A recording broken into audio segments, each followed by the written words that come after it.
Hey guys, welcome back to another video. If you're a budding filmmaker or photographer, or you just want to be entertained, make sure to give this video a like and subscribe to the channel. Are we there yet? Not quite. Not Really? quite, yeah. Sorry. It's getting kind of cold up here. Okay.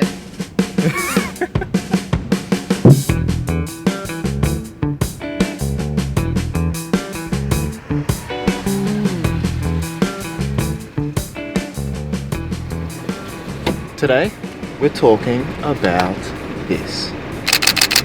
So today we're going to be doing photography, but with different shutter speeds, just to share with you the different types of images that you can capture with the different shutter speeds your camera can do. So that includes extremely fast shutter speeds, so like action type shots, and then extremely low shutter speeds, which is more like night photography, long exposure, that type of stuff. So we're going to go through all of them. So the first shot that me and Nathan wanted to try out was a levitation type shot. I'm just going to freeze him in the air and see what different types of cool shots we can get using that. So for the levitation effect shot, I'm going to put the shutter speed up to around 2000. So that's going to make sure that the photo is completely crisp, because Nathan is going to be in the motion of jumping up. So it's just going to make sure we freeze it, and it's going to be perfectly exposed and perfectly sharp and just everything. So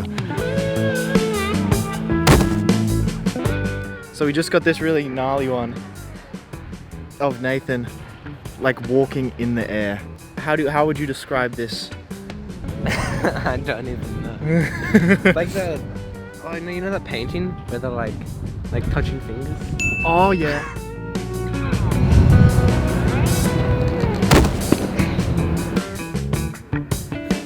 Yeah, we just got one of Nathan looking majestic as hell.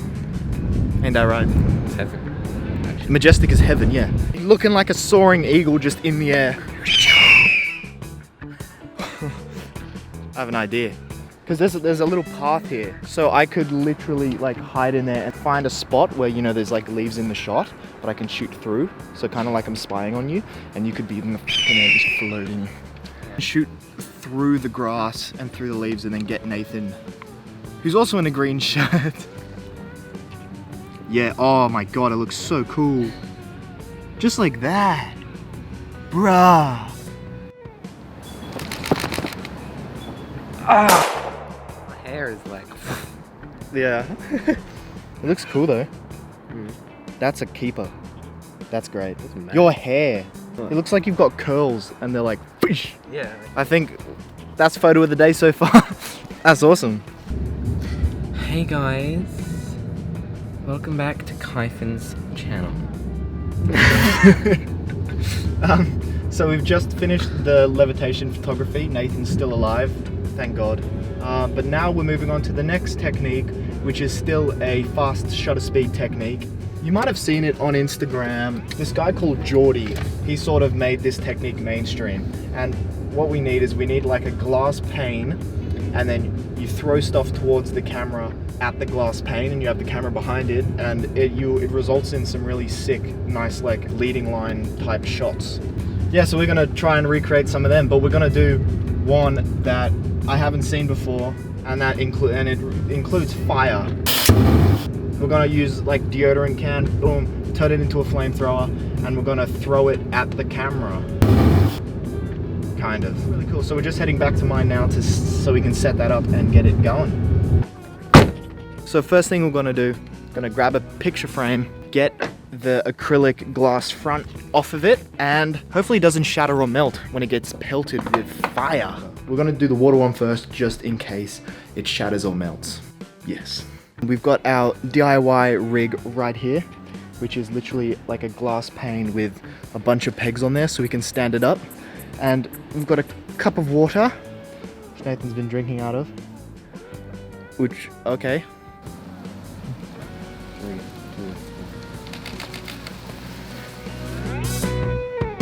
This lens is really zoomed in. But we got it. Wow. We got the shot that we were looking for. Completely in center. Water coming straight into the camera. Time to move on to fire. Yeah, so right here we have the glass pane, which Nathan is gonna shoot the flame at. I'm gonna be behind here standing and we have our safety precautions in case the glass pane decides to yoink off the table.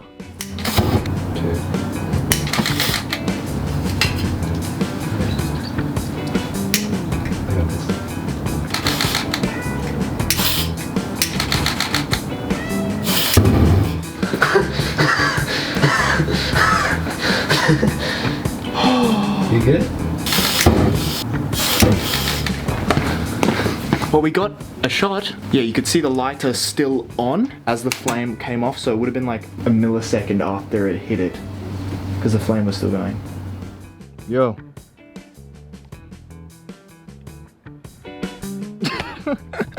On to the next technique, which is zoom blur photography. Now this one it's not an extreme fast shutter speed technique, it's kind of a low shutter speed technique, but what you do need is a zoom lens. So on this camera I have a 55 to 250 millimeter zoom lens, which will give us a nice range of different zoom techniques that we can use for it. I think this needs age restricting now. We need some more interesting light in the photos so it'll stretch out and make the photos more colorful, because right now we just have the green leaves for the background and they're not looking the best.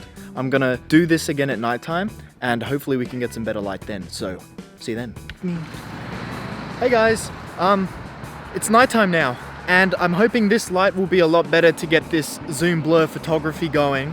I'm hoping to set up in the middle of this medium strip to get the cars coming like directly up and down, and hopefully if I zoom in and out at the correct time I might be able to get a car perfectly in focus coming up and down. Let's try and set this stuff up.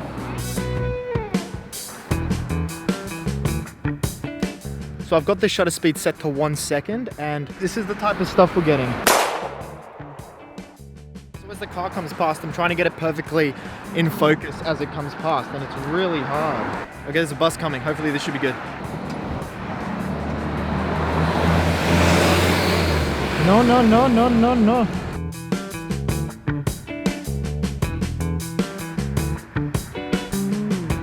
Actually get some pretty cool stuff actually.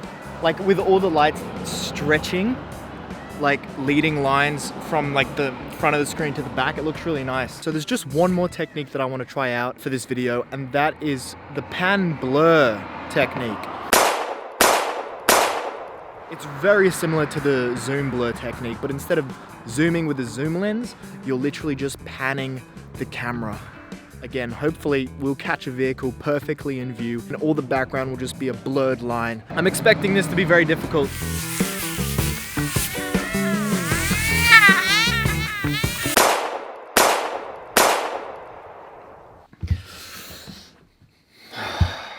Just gonna drown my sorrows in ice cream.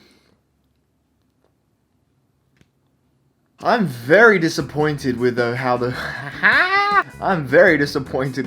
pan blur photos turned out. That's photography. And I want to share this stuff with you guys, whether I get the photo or I don't, whether the technique works or it doesn't, because I think this will just be, I just think it's a great learning experience to bring you guys along with me to learn and just develop and improve your photo skills by learning from my mistakes and all the stuff, and just showing you that not every photo you're going to take is going to be perfect, and I just want to be as authentic as possible for you guys. With that out of the way, let's get into the best photos of the day. Now onto the first photos, which are the levitation photos, and there was quite a few really nice photos that we got doing the levitation effect, but the very best was the one, of course, when Nathan's hair was going poof. It just, the staging, the timing, it all just worked out really well, and with a little bit of editing it ended up looking really nice. Something Instagram worthy, something, you know, Facebook worthy. It's just really interesting and it's gonna make people think.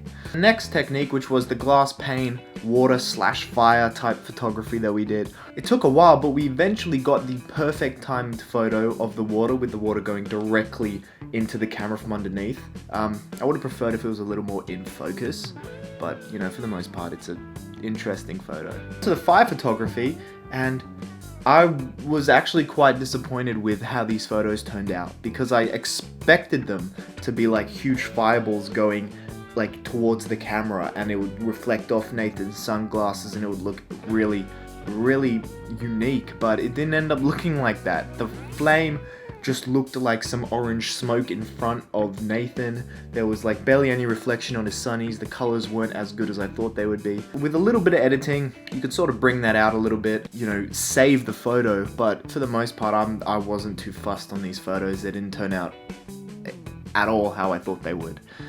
Now on to the next bunch of photos, which was the pan blur photos. They looked alright, nothing too crazy, nothing too new, except the one that I did at nighttime ended up looking really nice with a little bit of editing. And then on to the final one, the pan blur photos. I don't think these need explaining. These are unusable. They are not good. Unless you know you want to print it onto a canvas and sell it at an art museum. These we'll definitely get them next time though. But that was a good learning experience. And that's the end of the video. I hope you guys enjoyed, and I hope you guys gained some value out of this. If you're, you know, an aspiring filmmaker, photographer, and you just want to learn and improve your skills along with me, we could do this together. Please make sure to drop a like and subscribe to this channel for more content like this. I upload every single Friday, and I'll see you guys in the next video. Peace.